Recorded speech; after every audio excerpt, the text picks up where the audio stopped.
We moved to Germany 4 years ago with the expressed intention of pushing ourselves out of our comfort zones, but there are some things Germans do every day that may be too terrifying for Americans to actually do.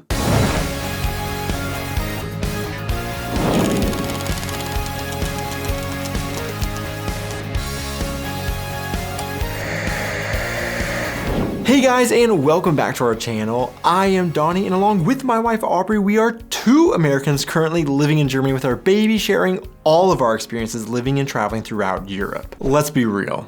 German and American culture at the surface level can look pretty similar. But as you dig, we found that Germans and Americans look at a lot of different things in life totally differently, and one minute we can feel right at home in Germany, and the next minute we are thrust into the unknown. But as I mentioned, we moved to Germany to push ourselves out of our comfort zones and to learn about the world from a different world view. We've been fairly successful in many ways at doing this, as we have thrown ourselves into different German cultural norms, and in so doing learned that there are a lot of things that are simply considered normal or very common parts of everyday life in Germany, or even Europe as a whole, that for Americans just goes too far and are terrifying things to do. And that's exactly what I'm going to talk about today in my video.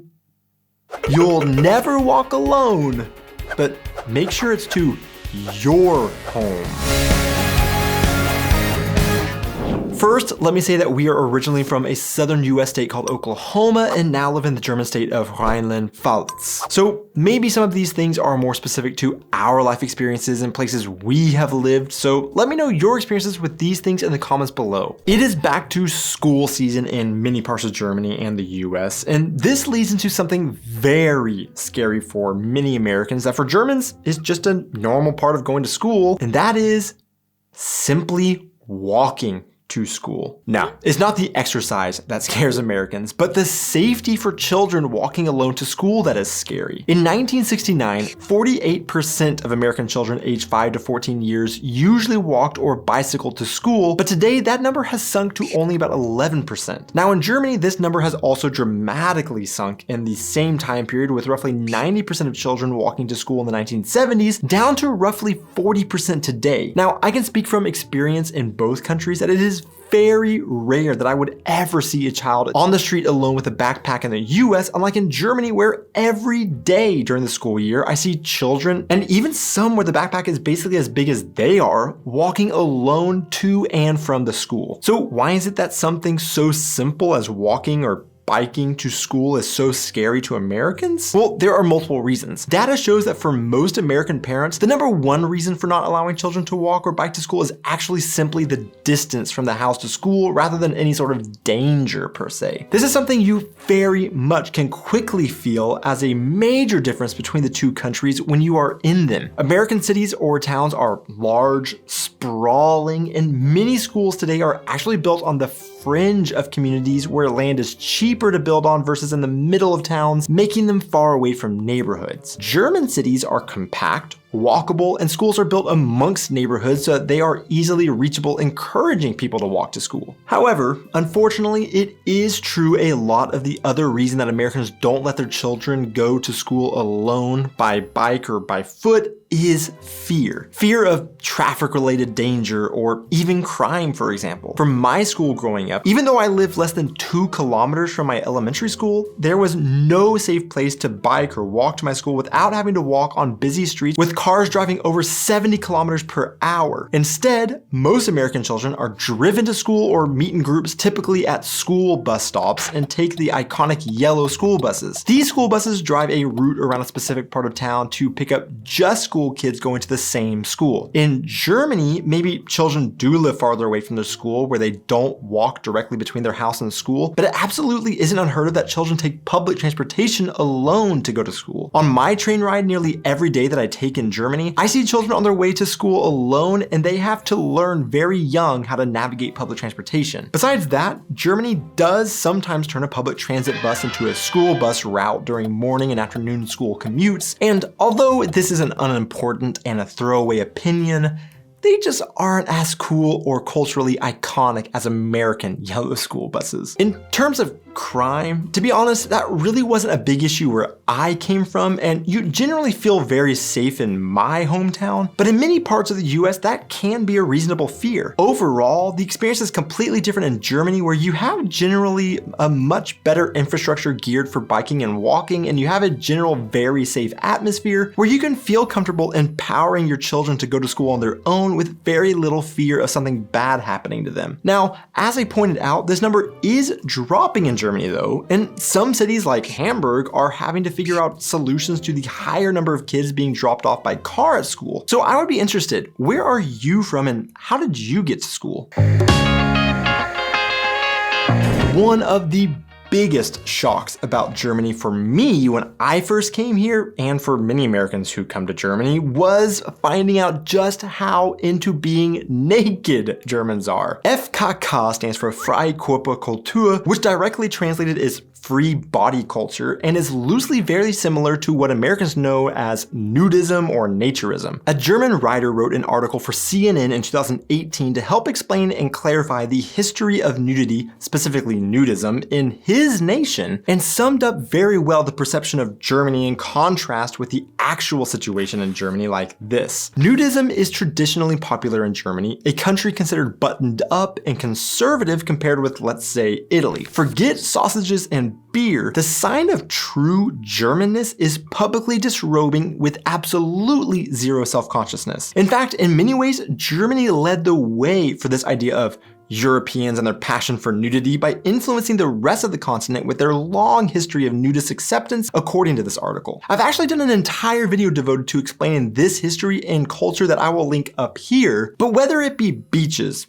along rivers, in lakes, hiking, or most famously in German saunas, Germans like to do it naked. But even more shocking than the simple fact that Germans feel comfortable in their own skin, it isn't simply getting naked with strangers. Germans get naked with friends or their own family at times as well. This was something that blew my mind that I learned when my German host family during my foreign exchange program while I was in university told me, as they enjoyed going to the sauna as a family. And for an American, that just isn't imaginable. It's so scary to think about. Now, sure, not every German wants to get naked on the weekends with other Germans, but by and large, this is a part of German culture that makes most Americans shiver at the thought of. I can't tell you the amount of times I've heard Germans say something to the tune of, "I don't understand what Americans find so scary about a naked body," or "I don't understand why Americans are so okay with violence but so against the human body." And to some extent, I can agree with this logic, even though it is a bit of comparing apples to oranges or apples to pears for our German viewers. But why does this difference exist? Well, this can be an entire video on its own, but very shortly explained, many believe that the stigma stems from Puritanism. Simply put, bodies are sexualized at young ages and they continue to remain that way. Just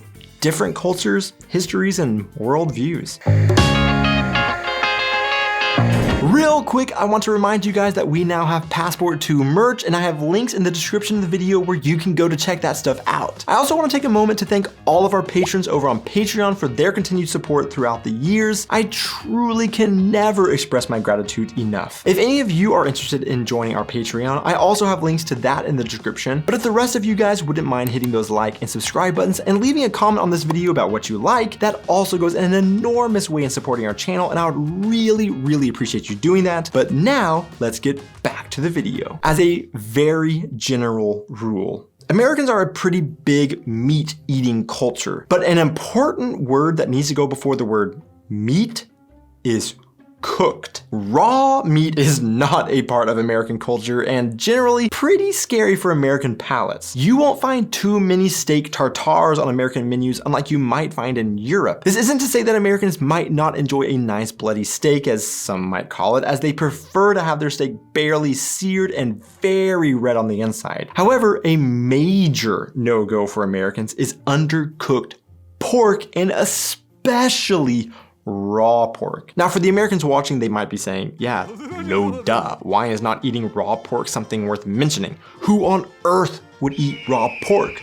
Germans. That's who. And not even as a rare food item, but a very common staple for many Germans is eating raw minced pork that they have spread on a bread roll. Now, I have tried this before and even filmed it for you guys.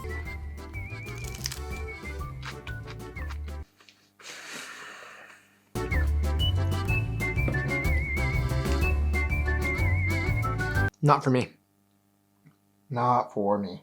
Well, obviously, I lived to tell the tale, so the trichinosis that Americans are so scared of didn't kill me, because trichinosis isn't really a thing you need to worry about anymore, apparently. In fact, my American mother is so concerned with this German habit that she continuously reminds me to not risk my life, as she puts it, as I try and Germanize all aspects of my life. But I continuously rebuttal that pork production is so regulated and clean today that you can't say that consuming raw meat is 100% safe, but it is so safe that an entire nation does it en masse and survives to eat it another day. Now, the US is starting to have an awakening to this, as some recipes and chefs encourage cooks to not overcook their pork and leave a nice pink center as if you would with a medium steak, but still, lots of fear surrounds undercooked pork in particular in the US. But if you are traveling to Germany for the first time and want a really authentic German meal, you're gonna have to overcome some preconceived notions and fears, but maybe give Met a try, especially if it's formed into a cute little hedgehog. Bang! Yeah, that's why you don't walk on private property in the US. Kind of joking, but also pretty serious. Private property in the US is as sacred as any religious institution, and you are expected to respect private property by not going on someone else's uninvited. In Germany, however, you do have a limited right to walk on private property via paths and trails that may cut through farm fields, for example. Now, this right to cross someone's privately owned land is not nearly as loose as, say, in Norway or Scotland, where you can hike, camp, or start fires basically anywhere, and you definitely can't cause damage to private property like prancing across some farmer's crops. But Germany's limited rights to roam was a big culture shock for us as Americans coming to Germany, even with its limitations comparatively to other European countries. When we first moved here, we noticed right away the walkways, trails, and paths that zigzag all across Germany's countryside. We had some other American friends invite us on a walk outside of our village one day, and pretty quickly we came across some farm fields where a farmer was driving his tractor, and we paused because our gravel path kept going through his field, but he was there working, and based on our American upbringing, we all paused and questioned whether or not we were on a public path or his private path through his private property. The last thing we wanted was to be accused of trespassing in a foreign country and finding out what kind of problems that could cause us, so we turned around and we walked away. At that moment, we were passed by some Germans, with their Nordic hiking poles in hand, of course, who without hesitation charged ahead on this path and passed the tractor. Because they didn't hesitate and just went right on, we debated whether or not they might know the farmer and were allowed to walk there, or if maybe we were allowed to walk there as well, but we decided to nervously walk ahead on the path across the farmer's field and nervously pass the farmer awaiting possible confrontation, but nothing happened. And this is where we learned things are totally different than in the US in this aspect. As you can tell from the story I just told you and what you probably see in the news, you almost never go onto anybody's private property uninvited in the US. Why?